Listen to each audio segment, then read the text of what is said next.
After mastering the basics of Docker, where do you go next?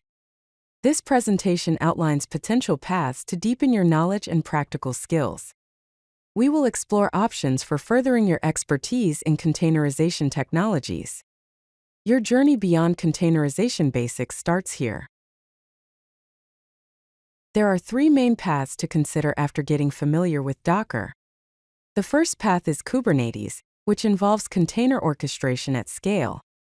Kubernetes is well suited for managing complex deployments. The second path is Docker Swarm, which offers native Docker clustering capabilities. It's simpler to set up and manage compared to Kubernetes. The third path involves diving into cloud platforms, which provide managed container services, abstracting away much of the underlying infrastructure management. Let's explore Kubernetes. Some key features of Kubernetes are auto-scaling and load balancing, where the system automatically adjusts resources based on demand and distributes traffic efficiently. Kubernetes also provides self-healing containers, which means that failed containers are automatically restarted or replaced. It also provides service discovery, enabling containers to find and communicate with each other.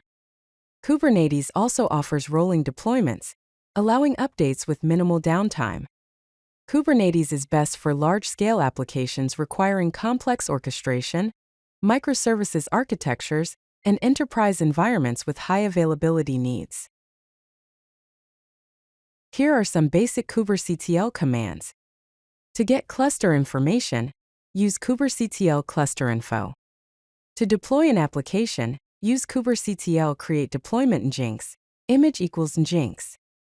To scale the deployment, use kubectl scale deployment nginx, replicas equals 3. To expose a service, use kubectl expose deployment nginx, port equals 80. Now let's explore Docker Swarm.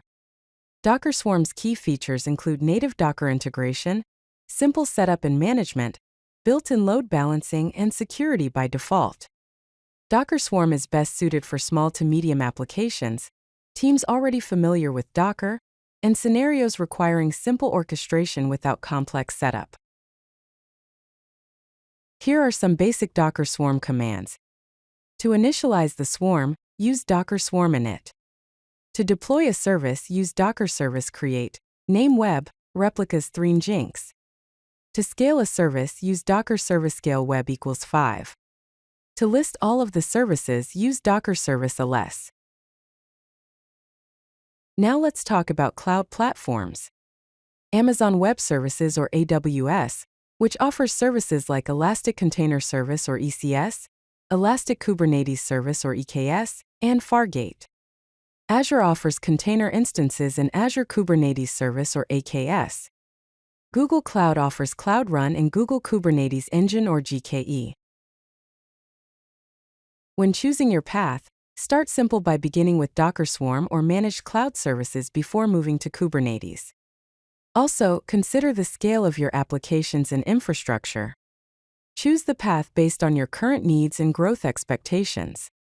Remember, there's no wrong choice. Each path builds valuable skills and can lead to the others. Start with what matches your current project needs. If you like this video, hit that like button and don't forget to subscribe.